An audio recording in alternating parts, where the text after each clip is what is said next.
अभी जो नूपुर शर्मा के साथ उन्होंने किया, ये उनकी गलती नहीं है। ये भारत के कायर नेता जो इस्लाम के जिहाद से कुछ डर गए हैं और कुछ बिक गए हैं, उनके कारण आज हमारी ये दुर्गति है। आज कितने शर्म की बात है, ऐसा लगता है कि इस्लाम की गुलामी इस देश में आ गई है। कोई भी इसे स्वीकार कर ले, लेकिन मैं नरसिंहानंद गिरी इसे स्वीकार नहीं करूंगा। मैं जानता हूं कि वो मुझे वहां जान से मार देंगे, लेकिन इस अपमानजनक जीवन से वहां जाकर मर जाना अच्छा है। क्यों? क्योंकि सारी दुनिया समझ तो ले कि नूपुर शर्मा या हम जैसे जो भी लोग बोल रहे हैं वो सच बोल रहे हैं, कुछ भी झूठ नहीं बोल रहे हैं। नमस्कार दोस्तों, जिस शख्स को अभी आपने सुना, शायद आप उसे पहचानते होंगे, उसके बयान आपने सुने होंगे। जहर बुझे बोल, जब भी उसकी जुबान खुलती है, जहर के अलावा, नफरत के अलावा उसकी जुबान से कुछ निकलता नहीं। नाम इसका है यति नरसिम्हानंद। खुद को एक अखाड़े का महामंडलेश्वर कहता है, लेकिन गाहे बगाहे जब तब इसके बयान जब सोशल मीडिया में वायरल होते हैं तो लगता है इसके भीतर कितनी नफरत भरी है। इसका एक वीडियो फिर वायरल हुआ है। उस वायरल वीडियो के बाद यूपी पुलिस की तरफ से, यूपी के प्रशासन की तरफ से उसे एक नोटिस भी भेजा गया है। उसे कहा गया है कि आप समाज में ईर्ष्या द्वेष फैलाने की कोशिश कर रहे हैं और इस प्रकार के वक्तव्य अगर जारी करेंगे तो वैधानिक कार्रवाई की जाएगी। लेकिन उसके बाद भी वो शख्स सीधे सीधे यूपी सरकार को चुनौती दे रहा है और पीछे हटने को तैयार नहीं। क्या है पूरा मामला, आपको सुनाते हैं और शख्स की करतूत बताते हैं, साथ में ये कि आखिर क्या वजह है कि योगी की सरकार यूपी में, गाजियाबाद जिले में इसका कथित आश्रम है। देश में मोदी की सरकार, नूपुर शर्मा से बीजेपी ने पल्ला झाड़ लिया। नूपुर शर्मा के बयानों की वजह से 1 दर्जन से ज्यादा देशों में भारत की फजीहत हो रही है। भारत सरकार की तरफ से उसे फ्रिंज एलिमेंट घोषित कर दिया गया और यह शख्स नूपुर शर्मा की वकालत, नूपुर शर्मा की पैरोकारी करते हुए कहता है कि नूपुर शर्मा ने कोई गलती नहीं की। यह भारत के कायर नेता ...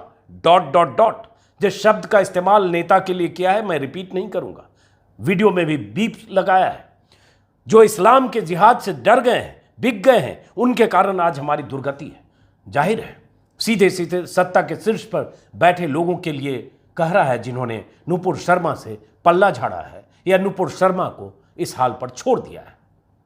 यह शख्स इतनी हिम्मत कर सकता है ऐसे वक्त में जब देश में जैसा माहौल है आप जानते हैं। विदेश में भारत के 2 नेताओं की वजह से जैसा भारत की छवि पर असर पड़ा है, यह भी आप जानते हैं। उसके बाद भी यह शख्स एक बड़ा ऐलान कर रहा है, वो ऐलान, वो चेतावनी जिसके बाद दिल्ली पुलिस ने उसे नोटिस भेजा है। जरा सुनिए क्या कह रहा है यह शख्स और क्यों यूपी पुलिस ने उसे नोटिस भेजा है। यूपी सरकार, यूपी प्रशासन की तरफ से क्यों नोटिस किया। एक और इसी वीडियो का, इसी वायरल वीडियो का एक टुकड़ा जरा सुनिए। श्री पंचदश नाम जूना अखाड़े का महामंडलेश्वर मैं यति नरसिंहानंद सरस्वती अगले शुक्रवार 17 जून 2022 को इस्लामिक किताबों को लेकर, कुरान और इस्लाम के बारे में जो लिखी हुई किताबें हैं इस्लाम मुसलमानों की, उनको लेकर जुम्मा की नमाज के बाद, शुक्रवार की नमाज के बाद दिल्ली की जामा मस्जिद जाऊंगा। क्योंकि उस दिन वहां पर बहुत बड़े बड़े मौलाना, आलिम, फाजिल लोग आए होते हैं। लाखों लोग नमाज के लिए जामा मस्जिद में इकट्ठे होते हैं। मैं वहां उन लोगों को दिखाना चाहता हूं कि जिस बातों के लिए वो हम पर तन सर से जुदा का फतवा देते हैं, वो सारी की सारी बातें उनकी अपनी किताबों में लिखी हुई हैं। इस शख्स ने डंके की चोट पर कल शाम एक वीडियो संदेश जारी करके कहा कि मैं यति नरसिंहानंद इस्लामिक किताबों के साथ जुम्मा के दिन जामा मस्जिद जाऊंगा और नमाज के बाद वहां जो लोग मौजूद हैं उन्हें बताऊंगा कि उन किताबों में क्या लिखा है। और डंके की चोट पर इसने वीडियो वायरल किया। उसका असर यह हुआ कि यूपी सरकार की तरफ से, यूपी प्रशासन की तरफ से या सरकार के नुमाइंदे की तरफ से मान लें, जैसे ये जो नोटिस है ये उप जिला मजिस्ट्रेट गाजियाबाद और थाना प्रभारी मसूरी की तरफ से उसे एक नोटिस भेजा गया उसी वायरल वीडियो के बाद। जिस नोटिस में उसे कहा गया कि आपके उक्त वक्तव्य से विभिन्न समुदायों के बीच वैमनस्यता, ईर्ष्या, द्वेष फैलने की संभावना है। अतः आपसे अनुरोध है कि इस प्रकार के वक्तव्य जारी न करें, अन्यथा की स्थिति में वैधानिक कार्रवाई की जाएगी और इसके लिए आप खुद जिम्मेदार होंगे। आपसे अवगत कराना है कि आपके 17 जून 2022 को जामा मस्जिद पर कुरान और इस्लामिक किताबों को साथ ले जाने के प्रस्तावित कार्यक्रम से शांति भंग हो सकती है। आपसे अनुरोध है कि उक्त कार्यक्रम को निरस्त कर दें। इस नोटिस के बाद उस शख्स की फिर हिम्मत देखिए, हौसला देखिए, कहां से उसे इतनी ताकत मिलती है। 2 बार जेल में रह चुका है, कुछ दिन पहले ही 1 महीने जेल में रहकर निकला है, लेकिन उसके बाद फिर उसने एक वीडियो जारी किया और वीडियो जारी करके फिर कहा कि मैं जा रहा हूं, मैं जाऊंगा, मैं अकेला जाऊंगा और पुलिस या प्रशासन या आप लोग मेरा लोकतांत्रिक अधिकार को कुचलना चाहते हैं, मैं फिर से जाऊंगा। मतलब उसे परवाह नहीं कि उसे यूपी पुलिस क्या कहती है या यूपी का जिला प्रशासन क्या कहता है। वीडियो जारी करके इसी नोटिस को दिखाकर यह शख्स कहता है कि मैं 17 जून को जामा मस्जिद जाऊंगा ही। इसलिए मैं बिल्कुल अकेला जाऊंगा, बिल्कुल अकेला, और शांतिपूर्वक तरीके से अपनी बात रखूंगा और उनकी बात सुनूंगा।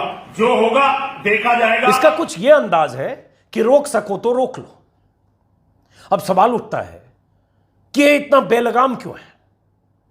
क्या वजह है कि जब छोटे छोटे मामले में यूपी में तमाम जिलों में लोग पकड़े जाते हैं, कोई संदेह के आधार पर पकड़ के तुरंत सलाखों के पीछे भेज दिया जाता है, किसी के घर पर बुलडोजर पहुंचने में देर नहीं लगती। अगर उसका नाम कुछ और है, अगर वो मुसलमान है, तो सरकार की तरफ से एक्शन लेने में घंटों नहीं लगते।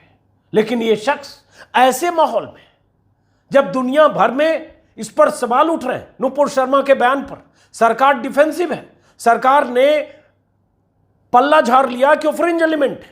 बीजेपी ने अपने प्रवक्ताओं को नसीहत दे दिया है, सुना है कि जुबान संभाल कर बोलो, और ये भगवाधारी यति नरसिंहानंद जहरीले बोल के लिए कुख्यात फिर कह रहा है ऐसे दौर में कि मैं जामा मस्जिद जाऊंगा। इस यति नरसिंहानंद को आप सब लोग जानते होंगे। अगर इसका नाम गूगल पर सिर्फ सर्च करेंगे तो 1000 इसके बयान और वीडियो आपको मिलेंगे। जो स्क्रीन पर मैं दिखा रहा हूं, सिर्फ मैंने सर्च किया यूट्यूब पर यति नरसिंहानंद, तो मुझे इतने वीडियो मिले, और जितने वीडियो मिले हर वीडियो में इसका ऐसा ही बयान है। जहर से बुझा हुआ, मुसलमानों को टारगेट करता हुआ, मुसलमानों के खिलाफ, इस्लाम के खिलाफ, उनकी धार्मिक किताब के खिलाफ, उनकी धार्मिक आस्थाओं के खिलाफ।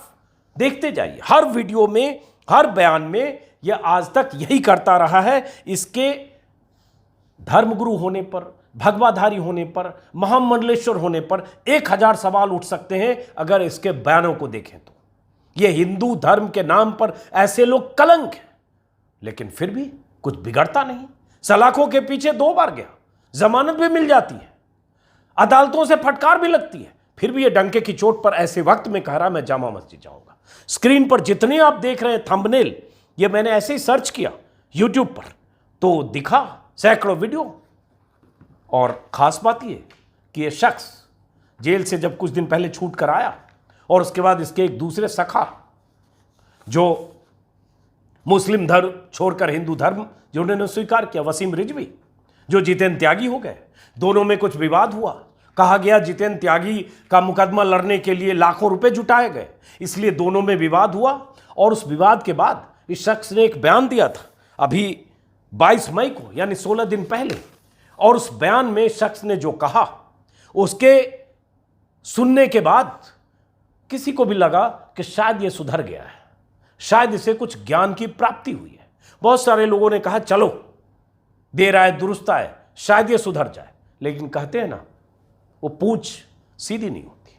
जरा सुनिए, आज से ठीक 16 दिन पहले ये शख्स क्या कह रहा था और आज फिर किस हरकत पर आया है। और उसके बाद इसके कुछ अतीत के पन्नों पर भी बात करेंगे, क्योंकि जरूरी है जानना और ये सवाल पूछना मोदी और योगी से कि आखिर यति नरसिंहानंद आज के दौर में भी इतना बेलगाम क्यों है और उसकी गिरफ्तारी क्यों नहीं होती, और ऐसे बयान के बाद उसकी गिरफ्तारी क्यों नहीं होनी चाहिए। जरा सुनिए तब क्या कह रहा था। बचा हुआ जीवन मैं केवल और केवल मां और महादेव के यज्ञ में और योगेश्वर की गीता के प्रचार में लगाना चाहता हूं। मेरे से जो भी अभी तक गलती हुई है उनके लिए क्षमा प्रार्थी हूं। आज के बाद मैं किसी भी सार्वजनिक जीवन में नहीं हूं। मेरे जीवन का एक नया अध्याय, केवल एक धार्मिक व्यक्ति, मेरे जीवन का नया अध्याय शुरू होता है और मैं अपनी पुराने जीवन की सभी गलतियों के लिए क्षमा प्रार्थी हूं।